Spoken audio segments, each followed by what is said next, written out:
പട്ടാമ്പിയിൽ car നിയന്ത്രണം വിട്ട് 3 വാഹനങ്ങളെ ഇടിച്ചു തെറിപ്പിച്ച് കടയിലേക്ക് ഇടിച്ചു കയറി വൻ അപകടം. 3 പേർക്ക് പരിക്ക്. ഞെട്ടിക്കുന്ന CCTV ദൃശ്യങ്ങൾ പുറത്തുവന്നു.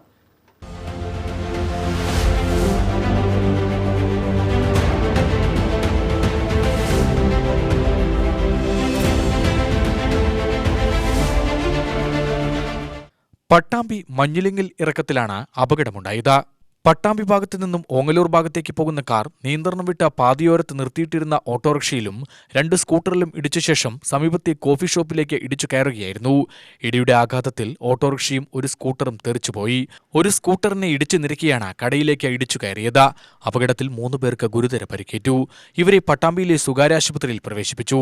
അപകടത്തിൽ കോഫി ഷോപ്പ് ഭാഗികമായി തകർന്നു. കാറിന്റെ മുൻഭാഗവും സ്കൂട്ടറും പൂർണ്ണമായും തകർന്നു. അപകടത്തിൽപ്പെട്ട ഓട്ടോറിക്ഷയ്ക്കും മറ്റൊരു സ്കൂട്ടറിനും ഭാഗികമായി തകർച്ച നേരിട്ടു. UTV news, Palakkad.